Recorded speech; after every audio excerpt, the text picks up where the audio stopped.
Campanula Kent Belle has been one of my firm favourite bell flowers for many years, taking pride of place planted on the corner of my main flower border, right next to my garden bench, where I can sit through June and July watching the bees enter each large, deep violet blue flower in turn, searching for food. Kent Belle has lovely large flowers, fairly narrow and about 2 inches long, but each with a characteristic bell shape that their common name describes. These are a strong colour and have a lovely sheen that catches the sunlight, with the opening at the base of each flower displaying a slightly reflexed, pointed zigzag edge.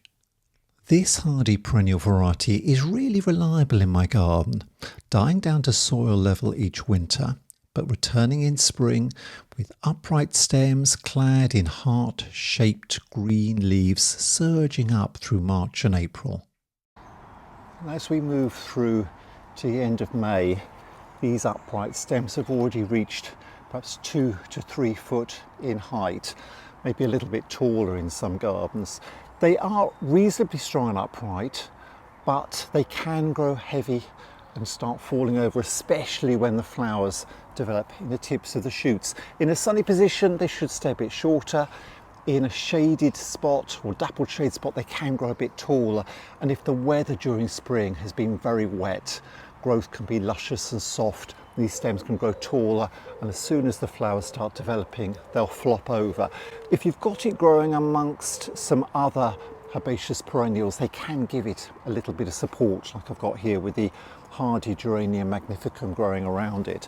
But otherwise, it's certainly worth giving these stems a bit of support, especially as we move through into June and the flowers start opening. Those heads of flowers can be very heavy and the plants can lean over, especially in rainy weather. So very soon now I'll be giving this clump, which has grown out nicely. It's not an invasive campanula, but it will spread gently. So I've got stems coming up all around this area here now, alongside my bench.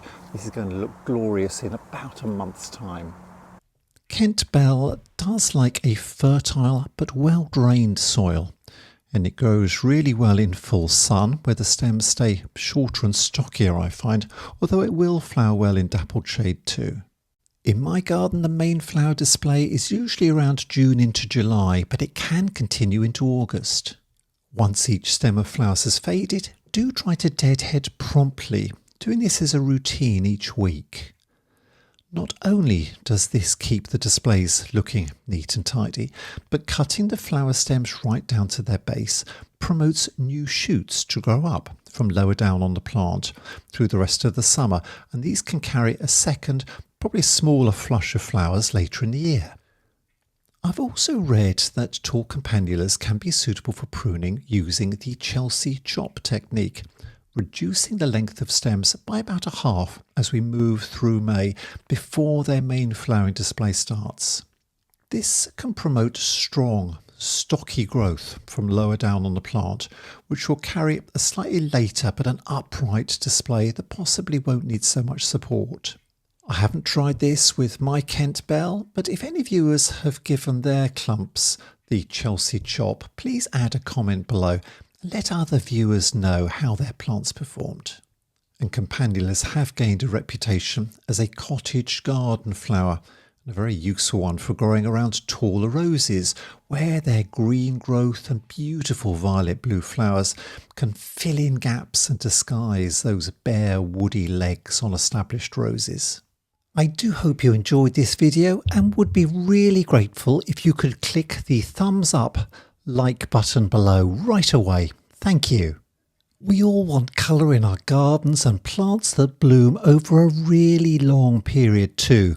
So please check out some of the other videos in this series that highlight flowers for patio pots and container gardens, hardy plants that come back every year in your main flower borders, a perennial with fancy foliage and flowers for a shady position and early colour, something with great drought tolerance that looks wonderful even during the hottest summer weather.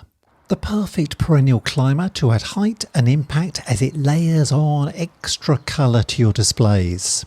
and some great hardy perennials that will bring in the bees and beneficial insects to feed.